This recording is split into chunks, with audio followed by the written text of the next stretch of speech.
नमस्कार, मैं हूं अंजू पंकज। बहुत बहुत स्वागत है आप सबका। सोनम वांगचुक ने जेपी नड्डा के हाथ से सूप क्या पी लिया, पूरे के पूरे विपक्ष को मिर्ची लग गई है। अब सोचिए, एक इंसान 28 जून से भूख हड़ताल पर था, 26 दिन हो गए थे भूख हड़ताल को, और उसके बाद जब उसकी शर्तें सरकार ने मान ली और उसे सरकार की तरफ से जो प्रस्ताव रखा गया था उस पर भरोसा हो गया, तो उसने अपना अनशन खत्म कर दिया। लेकिन अनशन खत्म करने के बाद जिस तरह से विपक्षी पार्टियों के नेता रिएक्ट कर रहे हैं, वो अपने आप में कई सवाल खड़े कर रहा है। आंदोलन तो ये कॉकरोच जनता पार्टी का था। कॉकरोच जनता पार्टी शुरुआत में नीट का पेपर कैसे लीक हो गया, इसको लेकर मांग पर अड़ गई थी कि जो शिक्षा मंत्री हैं धर्मेंद्र प्रधान, वो इस्तीफा दें, कड़े कानून बनाए जाएं, वगैरह वगैरह। लेकिन जैसे जैसे ये आंदोलन बढ़ता चला गया, सोनम वांगचुक के भूख हड़ताल पर बैठने से इस आंदोलन ने जोर पकड़ा। तो आप सोचिए कि विपक्षी पार्टियां भी इसमें कूद गईं। यानी बेगानी शादी में सारे अब्दुल्ले दीवाना हो गए। राहुल गांधी तो सबसे बड़े दीवाने निकले। वो 20 दिन तक विदेश में छुट्टियां बिताते रहे और देश में जंतर मंतर पर सोनम वांगचुक भूख हड़ताल पर बैठे थे। एक भी ट्वीट इस दौरान राहुल गांधी ने नहीं किया सोनम वांगचुक के पक्ष में। लेकिन अभी 4 दिन पहले वो स्वदेश लौटे, तो आते ही उन्होंने जिस तरह का हो हल्ला मचाना शुरू कर दिया, उससे समझ में आ गया कि उन्हें भी लगा कि बहती गंगा में हाथ धो लो। जंतर मंतर नहीं गए, वो पहुंच गए पीएम आवास। पुलिस ने कहा कि आप यहां से चलिए, यहां पर सिक्योरिटी का बहुत बड़ा इशू रहता है, ये पूरा इलाका बड़ा संवेदनशील है, यहां पर आप इस तरह से धरना नहीं दे सकते। लेकिन इस देश की संसद के एलओपी को ये बातें समझ नहीं आई। आखिर में पुलिस को उनको उठाकर ले जाना पड़ा, क्योंकि उनको तो फोटो अपॉर्चुनिटी चाहिए थी। वही तस्वीरें दिखा दिखाकर ये बताया जा रहा है कि राहुल गांधी ने लाठियां खाई। ये कौन कह रहा है? उद्धव ठाकरे की शिवसेना के नेता संजय राउत, जो राहुल गांधी पर फिदा रहते हैं। उन्होंने सवाल उठाए कि सोनम वांगचुक ने उनसे बिना पूछे, विपक्ष को भरोसे में लिए अपना अनशन कैसे तोड़ दिया। उनका कहना था कि इस आंदोलन को ऊर्जा तो विपक्षी पार्टी के नेताओं ने दी। अरे ऊर्जा नहीं दी, बहती गंगा में हाथ धोने की कोशिश की, इस आंदोलन की आड़ में अपनी राजनीतिक रोटियां सेकने की कोशिश की। तो अब उनको लग रहा है कि कैसे सोनम वांगचुक ने अचानक से अनशन कर तोड़ दिया, कैसे उन्होंने जेपी नड्डा और जितेंद्र सिंह की मौजूदगी में अनशन तोड़ा। उनको तो सभी से पूछना चाहिए था। जबकि सोनम वांगचुक ने बाकायदा एक ट्वीट जारी करके सोशल मीडिया पर यह लिखा था। उन्होंने लिखा था कि अलग अलग राजनीतिक दलों के 65 सांसदों ने भी उनसे अनशन खत्म करने को कहा था। कुछ सांसद उनसे मिलने भी आए थे, जबकि कुछ ने पत्र लिखकर अनुरोध किया था। और फिर विभिन्न शर्तों पर लंबी बातचीत और देश में संभावित हिंसा को देखते हुए मैंने ये फैसला लिया। उन्होंने तो प्रदर्शनकारियों से भी अपील की कि हर जगह किसी भी तरह की हिंसा ना होने दें और इस बात को लेकर बेहद सतर्क रहें। तो समझने वाली बात यह है कि मेदांता अस्पताल में भर्ती सोनम वांगचुक को जंतर मंतर के आसपास हो रही हिंसा नजर आ गई, लेकिन इन राजनीतिक पार्टियों को नजर नहीं आई, क्योंकि इनका मकसद ही इस आंदोलन के आड़ में अराजकता फैलाना था। क्या कभी आप सोच सकते हैं कि वो स्टूडेंट्स जो नीट की परीक्षा दे रहे हैं, वो स्टूडेंट्स कभी हाथ में पत्थर लेकर पुलिस कर्मियों पर पथराव कर सकते हैं, तलवारबाजी कर सकते हैं, चाकू चला सकते हैं, डंडे चला सकते हैं? क्या कोई स्टूडेंट जो 17, 18, 19 या 20 साल की उम्र का रहा होगा, नीट की परीक्षा देने वाला, वो ये सब कुछ कर सकता है? शुरुआत में वो बच्चे थे और जंतर मंतर पर आज भी कुछ बच्चे मौजूद होंगे, लेकिन उन्हीं बच्चों को ढाल बनाकर ये सभी राजनीतिक पार्टियां, जिनमें चंद्रशेखर की भीम आर्मी भी शामिल है, आम आदमी पार्टी, कांग्रेस, समाजवादी पार्टी, ये सब अपना खेल खेल रहे थे। अराजकता फैलाकर, हिंसा करके इनको लग रहा था कि ये मोदी सरकार को चौतरफा घेर लेंगे, उनको प्रेशर में ले आएंगे, लेकिन ऐसा हुआ नहीं। अब कमाल की बात यह है कि मोदी जी भी ना खुद सोते हैं, ना दूसरों को सोने देते हैं। आधी रात को भी काम कर रहे थे। राहुल गांधी तो वो गांधी स्मृति जाकर कैंडल मार्च निकाल कर आराम की नींद सो रहे थे। उनको लगा कि अगले दिन फिर कोई नया प्रोपेगेंडा करेंगे। वो तो इस तरह का ताना बाना बुन रहे होंगे, इस तरह का कोई नया प्लान बना रहे होंगे। लेकिन मोदी जी ने आधी रात को वीडियो जारी करके इन सब की प्लानिंग पर पानी फेर दिया। सुबह होते तो इनको पता चला कि इनके साथ क्या हुआ, क्योंकि जहां एक तरफ पीएम मोदी ने वीडियो बनाकर ये कहा कि एक सख्त कानून लेकर आ रहे हैं वो, वहीं दूसरी तरफ सोनम वांगचुक का अनशन तोड़वाने के लिए केंद्र सरकार के 2 वरिष्ठ मंत्री मेदांता पहुंच गए। तस्वीरें सामने आ गईं, इन सबके तोते उड़ गए। और वो जो अभिजीत दिपके, जो बड़ा वाला कॉकरोच है, जो बोस्टन से खासतौर पर यहां लैंड किया था, उसको भी कुछ समझ नहीं आ रहा है। अब वो कह रहा है कि सोनम वांगचुक जी ने बड़ा अच्छा किया, अपना अनशन तोड़ दिया, लेकिन हम तो यहां पर धरने प्रदर्शन पर बैठे रहेंगे क्योंकि हमको धर्मेंद्र प्रधान का इस्तीफा चाहिए। यही मांग कांग्रेस की है। यही बातें तो अरविंद केजरीवाल की पार्टी कर रही है, अरविंद केजरीवाल खुद कर रहे हैं, संजय सिंह कर रहे हैं कि धर्मेंद्र प्रधान का इस्तीफा चाहिए। वो अरविंद केजरीवाल जो दिल्ली के सीएम रहते हुए जिन पर शराब घोटाले का आरोप लगा, जिनको ईडी ने रातों रात उठाया, तिहाड़ जेल में बंद रहे, लेकिन उन्होंने अपने पद से इस्तीफा नहीं दिया, सीएम की कुर्सी नहीं छोड़ी। वही अरविंद केजरीवाल आज धर्मेंद्र प्रधान का इस्तीफा मांग रहे हैं। और कांग्रेस का दोगलापन तो सबके सामने है। जब गहलोत सरकार थी, राजस्थान में 18 पेपर लीक हुए थे। उस वक्त तो उनके शिक्षा मंत्री ने यह कहा कि उनकी जिम्मेदारी नहीं है, वो इस्तीफा क्यों दें, अधिकारियों ने पेपर बनाया था, उन्होंने लीक किया, उनको इस्तीफा देना चाहिए। और उस दौरान आपको याद होगा जब विधानसभा चुनाव हुए थे और एक रैली कर रही थी प्रियंका वाड्रा, तो उन्होंने क्या स्टेटमेंट दिया था? उन्होंने ये स्टेटमेंट दिया था कि बड़ी कोशिश की गहलोत जी ने पेपर लीक रोकने की, लेकिन हमारी सरकार ऐसा कर नहीं पाई। तो इस तरह की बातें करने वाले आज धर्मेंद्र प्रधान का इस्तीफा मांग रहे हैं।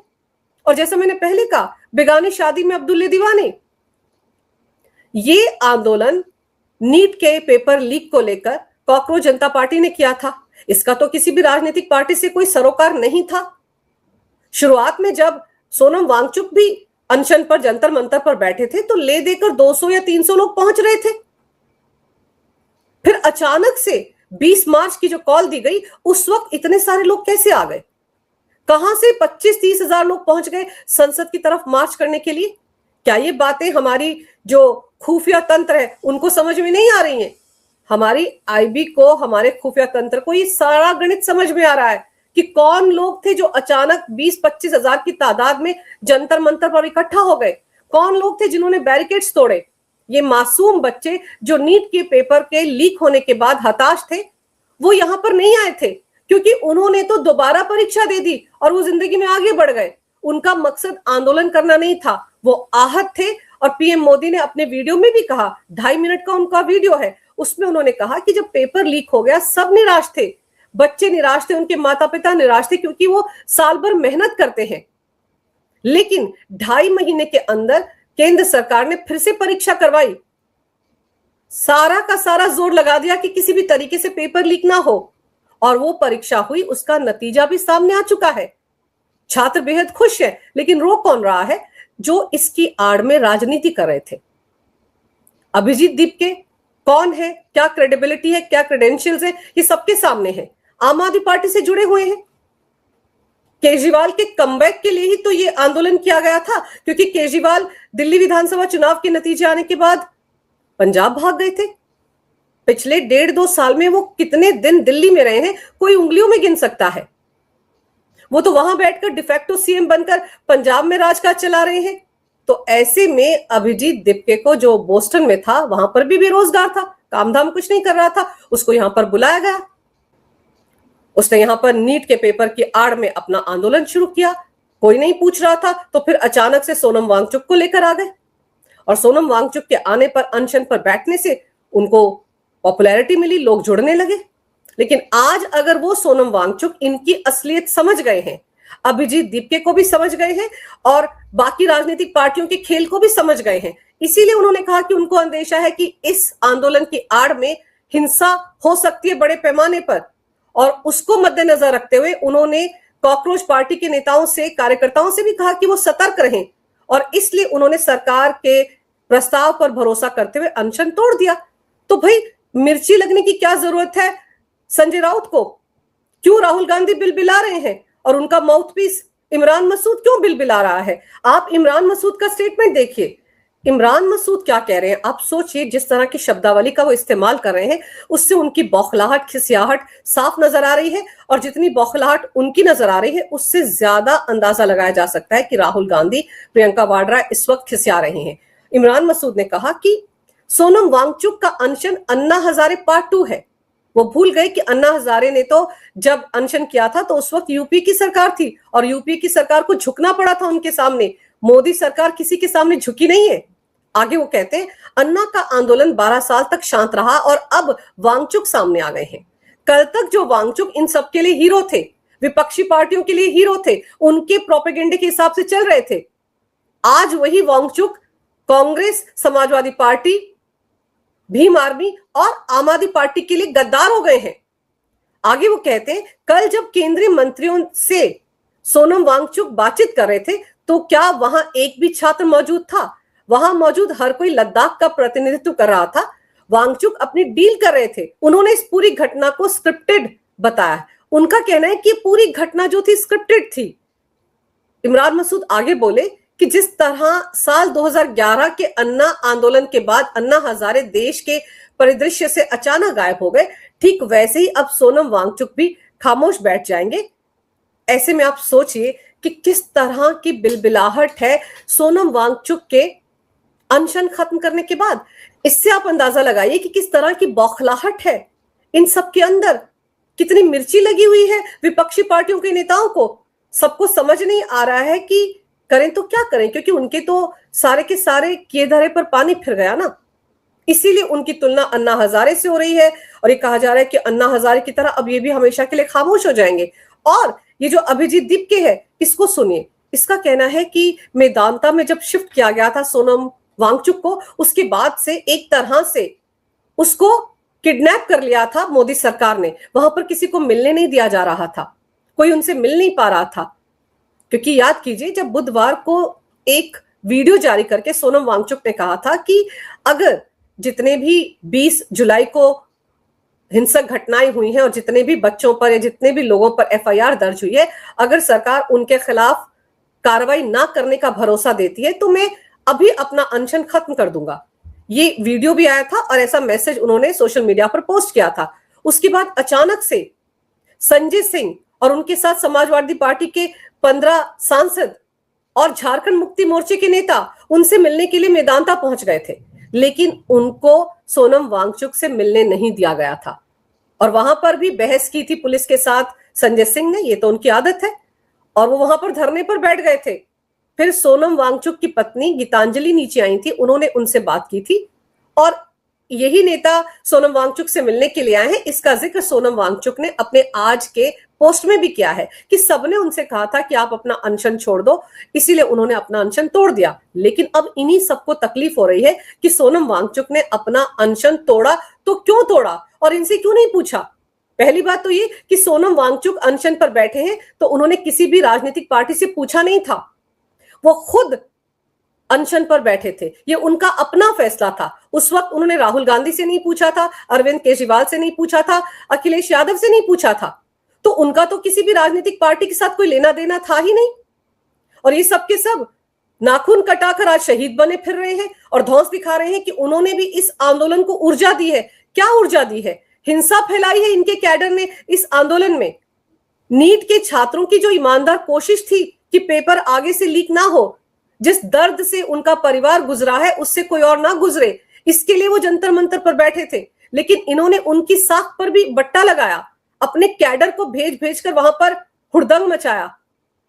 और आज ये कह रहे हैं कि सोनम वांगचुक ने अनशन क्यों तोड़ दिया। तो क्या ये सारे के सारे ये मंशा लेकर बैठे थे कि सोनम वांगचुक निबट जाए, उनकी मृत्यु हो जाए, वो शहीद हो जाए? क्या वो ये चाहते थे?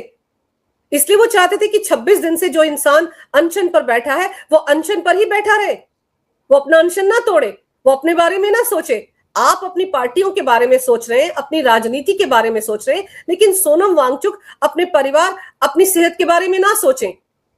वो जिन मांगों के साथ अनशन पर बैठे थे उन मांगों को मान लिया गया है।